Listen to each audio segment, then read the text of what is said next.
Hi guys, it's Ryan Norberg, PSL Karting Brand Ambassador, and welcome to my channel. Instead of the normal video you see on my channel of just regular onboard footage, I'm planning on doing a little bit something different. I'm planning on showing you a video of my onboard and just giving a little bit of commentary of what I'm thinking, different strategies I'm using, and different tactics I'm using on other drivers while I'm racing. Before I do that though, I want to give a shout out to Michael Patrizzi and Burrell Art for allowing me to go all the way to Australia and to race in the Australian Kart Championship. If you're planning on doing any Australian karting or F4 racing, Michael Patrizzi with Patrizzi Corsa is the man to talk to. His team is very professional and I would highly recommend racing with them. I enjoyed every experience I had with them and we were always competitive. A little context on this video though before we get into it. We actually qualified second, but because of a problem at the scales, we ended up being like 0.2 kilo underweight and had to start in the back of the pack. So this video is actually going to be a video of me coming through the field, and so hopefully you guys will be able to learn a little something about what it's like coming through the field. Let's get started. Okay, so heading into turn one, there's not really much strategy to starting a race in the back. I mean, obviously the first part of it is don't crash, and then the next part is just to kind of find a spot and fill it. I mean, there's not much strategy to it because each position you're putting yourself in is kind of risky, but you know, you just find a spot, fill it, and don't back out of it. You see right there, everybody went to the outside, so I figured I'd throw it down the inside there. Again, picking a spot and staying there, not backing out. That's pretty much the problem a majority of people have, is when they go to the inside on a start or the outside on a start, they put half their kart in there and then they want to back out, and that little hesitation there is what actually causes a lot of the wrecks. So when on a start like that, wherever you go, just make sure you stay there. Don't do any of the hesitations or anything, because that's really what causes the accidents. Tire pressure is not really great for the beginning of this race. You can see right there out of that corner I lost a little bit. The kart was just sliding a bit. Ideally I'd hope the tire pressure was a little higher. There's another deep pass. Again, you just really need to throw the go-kart to the inside, and when you do, don't back out. There I went for the pass late. If I would have backed out, we probably would have had some contact, would have lost a lot more time than I did. But yeah, tire pressure is not ideal for right now, but making do with what I can. A lot of the times you can kind of overdrive yourself when you're in this position, when the tire pressure is not ideal, so you're pushing the go-kart further than what it needs to be. In the first couple laps, normally you just stay patient, stay calm, and it'll come to you. I'm waiting on the tire pressure to come in. It'll be about like lap 5-ish. Just stay calm. It's a lot of people notice that their tire pressure isn't great, and so they overdrive it and then overheat the tires so that later in the race they don't have it. You see right here, a lot of the racing in front of me is really bringing me back into the action. These two drivers are driving really aggressively. They're blocking like to the last lap. Go to the inside there with a pass. A little bit of contact, not perfect. Ideally you don't want to have any contact when you pass somebody, but there was a little bit of a hesitation on his end where he was going to pull out and I was going to go with him, and then he didn't. So of course there's going to be a little bit of contact. The number 92 is driving really aggressively. He's somebody I'm trying to follow behind. When you see somebody driving aggressive like that, you kind of want to follow them through. There I tried the outside move. Didn't necessarily go well. The 92 defended it pretty well. He saw that I was going to go to the outside and pinch me off. That's the exact way you're supposed to do that.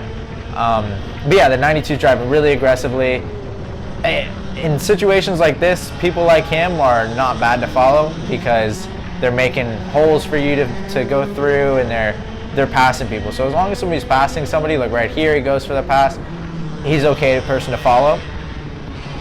Tire pressure starting to come in. You see I'm getting that run out of that corner that I need. I'm getting the run on the back straightaway. Now here we go. We get the slipstream, easy inside pass. No real problems there. When you're in the back and you're starting in the back, you want to take every opportunity given to you, obviously, because you need every position. So there, again, it was an easy pass. Saw I had the slipstream down the straightaway, decided it was time to go. And just an easy pass. 92, again, he's driving really aggressively. It's okay to follow people until they start making mistakes, and here you see he starts to make a mistake. He drops a tire. Now he's messing with his carburetor. He starts looking back a little bit. Those are just signs you need to be looking for on a driver in front of you. If they're panicking and stuff, it's probably time to go by. They either have something wrong with them or they're just not driving correctly. They're getting in their own head. Here he made a mistake, started reaching for his airbox, started looking back. it was time to go by. Anybody like that who drives that erratic, you don't really need to be behind that long. If they're making holes for you coming through the field, it's okay, but as soon as you have clear track and they start making mistakes, go by. It doesn't help. Obviously, don't be too aggressive. These two drivers right there is a perfect example. Got a little too aggressive, a little too early, put them both in the dirt. You want to try and stay calm during this whole thing. A lot of the time, when people come through the field, they try and make up too many positions too fast. You just need to stay calm and take the positions you can. In this situation, whenever there's a spot given to you, obviously go for it, but you don't want to force something unnecessary. That kid in front of me there obviously forced something that was unnecessary. Didn't really need to do that. He could have waited to the straightaway and easily passed him back. There's actually a lot of laps where I'm just in between drivers, so I'm actually going to cut that. So if you see the video act a little differently where I'm just jumping further up in the track, that's not an actual problem, that's just me cutting the video. Okay, and so I've caught back up to this group. A lot of the racing has really brought me closer. I passed about, I think, 15 go-karts on the start in those early couple laps. A lot of that was just because of racing and high passing. Again, really looking for any opportunity given to me. There was an opportunity. The guy tried to fight it around the outside, and that's what caused that big gap on exit there. If you can, you look for opportunities where you're not going to lose that much time.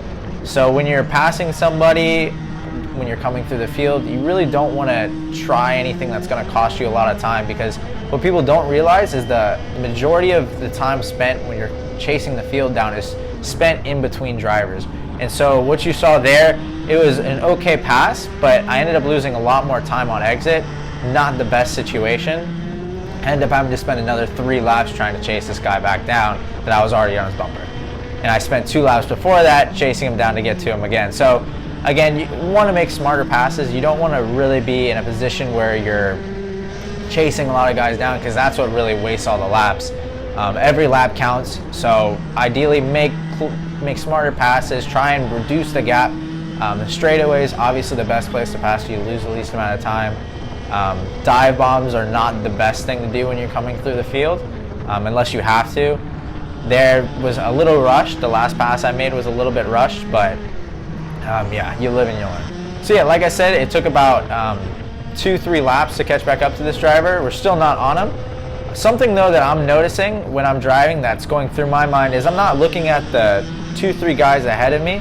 I mean, obviously you have to be focused on the guys in front of you, but I'm looking down the track to see that there's a group of about 5 or 6 drivers racing together, and they're racing really hard. So whenever you see that happening, you want to try and advance your position in the group that you're in, so that you're the first person to attack that group. Again, I made a late pass there, had a little bit of a slide in the center of the corner, and it really hurt the go-kart off. Again, you see that gap, and that again is really, really bad. It does not help you at all coming through the field. You ideally want to be in the front of your pack, so that when you catch that next group, you're going to be the first one to attack them, and you're not having to decide about what everybody else are doing. You're making your own decisions. You're not reacting. You're just putting the cart where you need to go. And yeah, looking down the track, you see all these guys go wild. Tried to go through the dirt there, didn't work out that great. But yeah, paid to look up, because I ended up picking up 2-3 positions. There was a guy on the inside of the track. There was about three guys there blocking the track, so I decided just to go through the grass. I ended up picking up like 3 positions, so it worked out all right, just keeping my eyes up and looking down the track. So that's the video, you guys. Thank you for watching. If you have any questions, feel free to comment below. I'm planning on doing reviewing somebody else's video, so if anybody has a video that they would like to send me, send it to my email. You can check out my racing website, RyanNorbergRacing.com. And I hate to be like every YouTuber, but please like and subscribe.